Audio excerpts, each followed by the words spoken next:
Well, another stormy day today here in South Florida. Today, tomorrow, the storms could be on the strong side, potentially severe. Yesterday, we did have a couple of severe thunderstorms, and once again this afternoon and tomorrow, more of the same. By the time we get to Thursday, though, that's when drier air starts to move on in and rain chances do start to come down a little bit. In the meantime, a live look across Delray Beach. Notice we do have a mix of sun and clouds. Temperatures right now in the lower 80s, generally heading into the middle 80s in some spots. The winds at about 10 to 15, so a little breezy in spots as well, with the winds coming in out of the southeast. Most of the active weather right now is offshore. That's where we have some showers and some storms. You can see just south of the Keys, lots of moisture.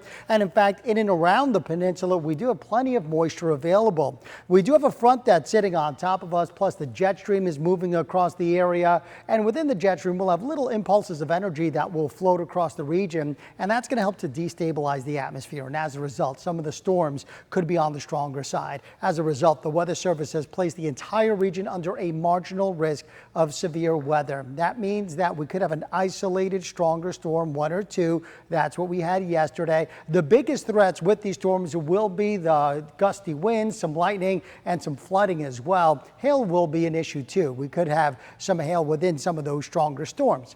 Now, in the meantime, notice rain chances elevated as we head into the next several days, but Thursday it does come down a little bit as that drier air starts to mix on in. So there's the stalled front. We have a trough of lower pressure, just a lot of elements sitting on top of us, which will keep our pattern active today and tomorrow as well. Here's Vipercast. We're dry at the moment.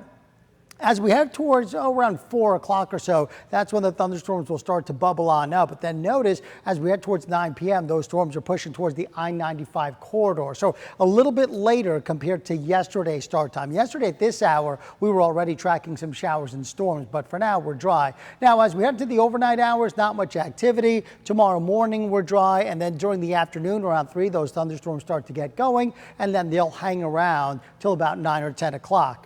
Rainfall totals over the next several days, anywhere from 1 to 2 inches of rain, but underneath those heavier cells, we could easily see more than that, and that's where we could have some flooding. If you're going boating, storms likely, seas 2 to 3 feet, inland waters a light chop. Here's your first alert 7-day forecast. Basically a stormy pattern right on through the end of the week and into the weekend too.